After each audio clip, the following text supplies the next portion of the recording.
I'm gonna say something that may shock some people, or not, I don't know. I don't like fighting games. I do not like the way they play. I do not like the movement in them. I really like more movement-focused 2D games, and I just don't vibe with the feel of fighting games, and I don't vibe with the barrier to entry for fighting games.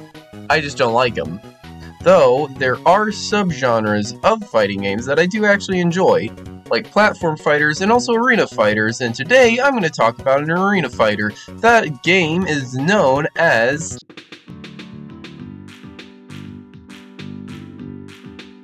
Higurashi Daybreak is an arena fighter made in 2006 by Twilight Frontier. Now, that name might not ring a bell unless it does ring a bell, and you would know that Twilight Frontier are the people that make all the Touhou fighting games, among other, like, Touhou-themed games. You would also know that they're all 2D, and Higurashi Daybreak is a 3D arena fighter. I want to put emphasis on that because it's going to become really funny later on in the video when I talk about the funny parts of the funny. But, before we get to that, I need to talk about this game. And I don't know what I'm gonna say about this, the rest of this intro. I don't know how to do intros. So,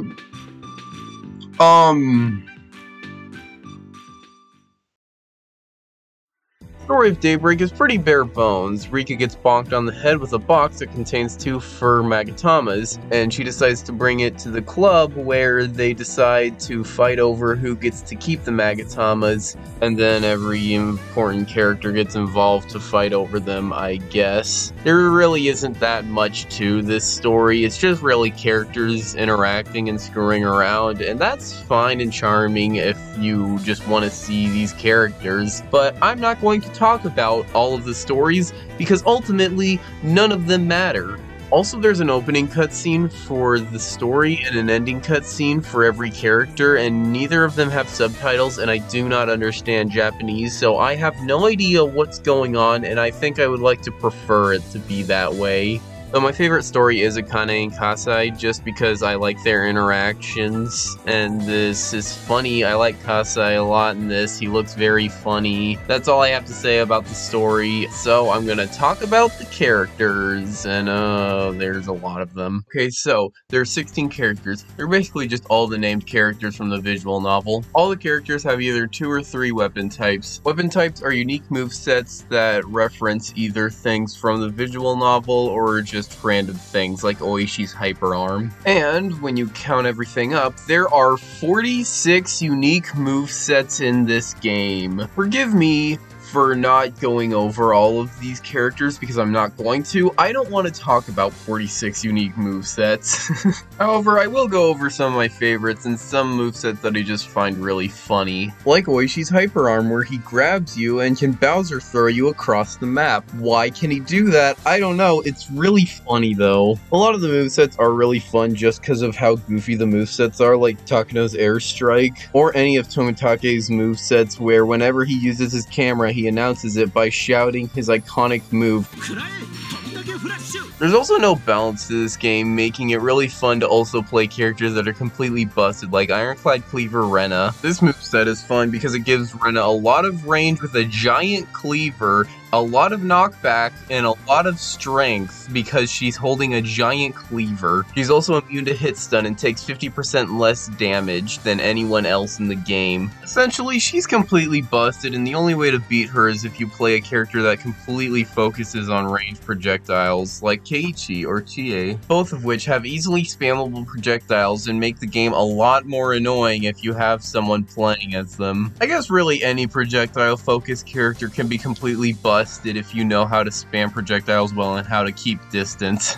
Because projectiles are just the best thing in this. There is an exception, however, being Hanyu. She is objectively the worst character, and I think that might be on purpose because her charge attacks take way too long to do and her startup animation takes super long as well. That's only for God's World though. Her other weapon type is slightly better, but it's only good when she activates her hyper mode, which is just a meter that fills up that increases your attack and defense. And when her hyper mode fills up, she gets a sword and can actually do damage and have attacks. But when the meter isn't activated, she just fumbles around with all of her attacks and her projectiles do like nothing damage. I don't get it. I guess comic relief character can't do anything, and she fails at everything. Great, amazing.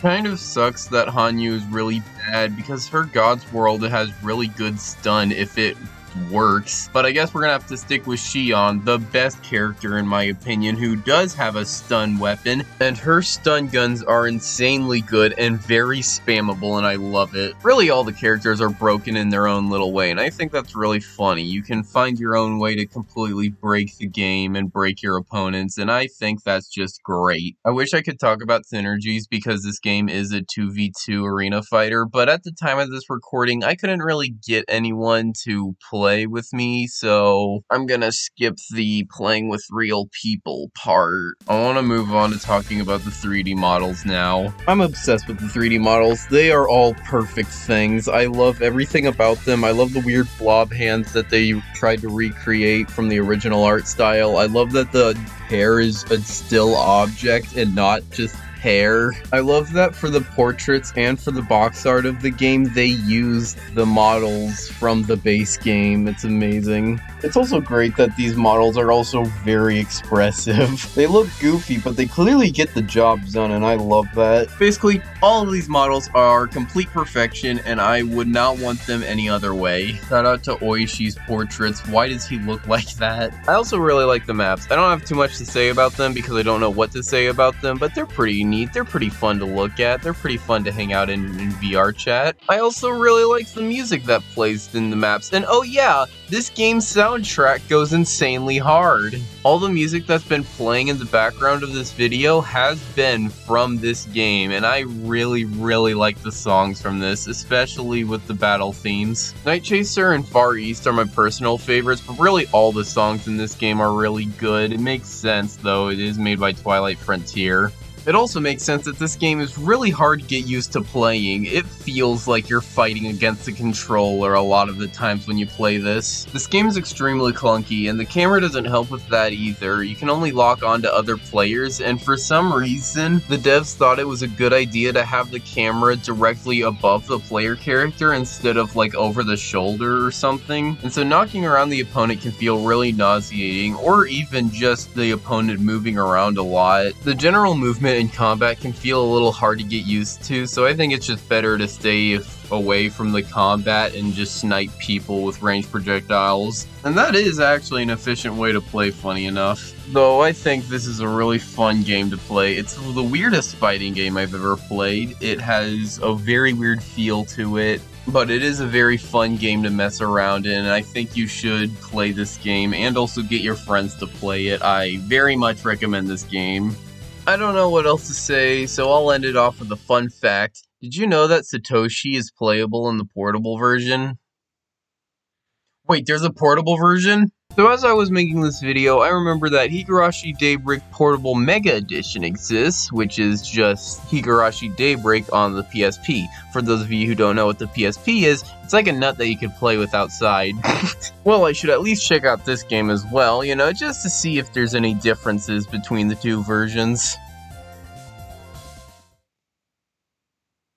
How does this game control worse than the PC version, and why does it look like this? Why does it look so compressed? I'm sure you could have fit the PC version onto the PSP. Why is anything like this? Why is everything so yellow? What's going on? Could you not afford the color brown? Was that too much storage? Also, I would love to know why Satoshi and Baby Takano are here. Maybe the story tells me what's going on.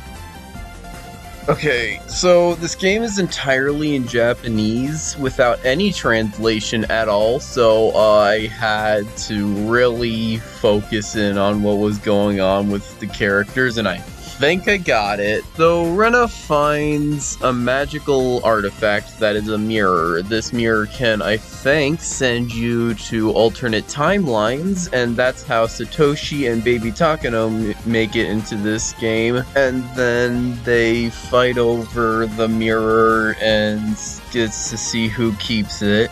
Eventually, the mirror does get destroyed in each of the endings, and so Satoshi and Takano make it back to their own time. Also in Sadako's story, she watches her Nini disappear into the air. That's gonna add another layer of trauma to her. Also, Hanyu and Natsumi are here, as well as Okanogi. I don't know what Okanogi is doing here. I don't actually know what anyone's doing here. This game's entirely in Japanese. I need to, to get someone to translate this for me. Anyway, I'm sure there's gonna be plenty of cute interactions throughout this if you are Japanese and do understand the story. I'm sure you'd get something out of this game. This game does seem like it has a more dense story than PC Higurashi Daybreak, so that's probably something to look out for. Now, aside from the story, this game also has a shop and an economy. Every time you win a battle or lose a battle, you earn money to spend in the shop. This shop is where you get your cosmetics and also music, so you can get outfits for the characters, and you can get music from the game to play in the sound test, and you can also get weapon reskins in TF2. Weapon reskins are pretty funny to see characters use. You can see Okanogi use a grabby toy, and you can see Hanyu use cat paws, and you can see Kyosuke use a Satoko body pillow. This is a little messed up, but I can't admit this isn't funny either. And there's also some funny little costumes, like the ballet outfit Keiichi wears when he gets the punishment, and also... take a wild guess who this belongs to.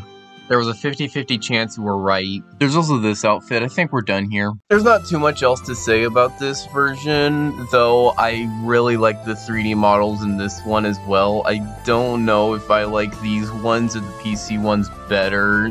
They both have their fun little quirks about them that I really like, and I love how expressive Rena is in her cutscenes. Other than that, Satoshi sucks, Okanogi sucks, and Baby Takano suck. Okanogi is a worse version of Torture Whip Shion and Pistol Oishi. Satoshi is a worse version of Transfer Student Bat Keiichi, and Baby Takano is a worse version of Takano. Final thoughts, I kind of wish they made portraits with the 3D models in this one, but whatever. I'm not too bothered by that.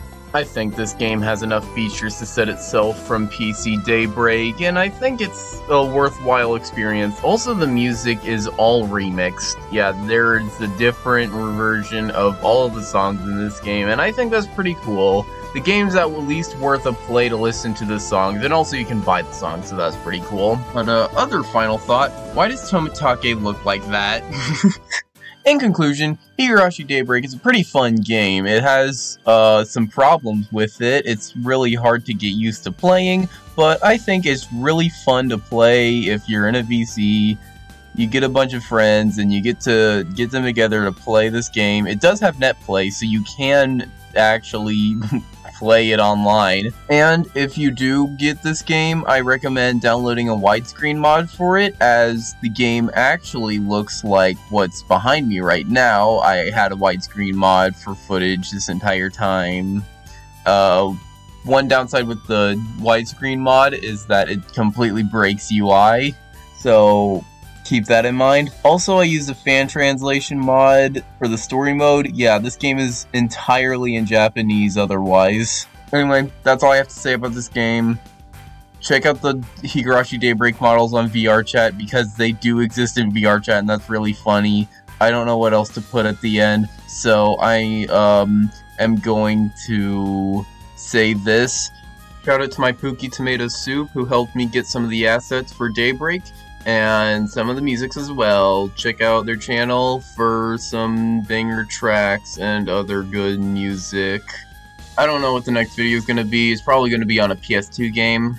I don't know how to end this video.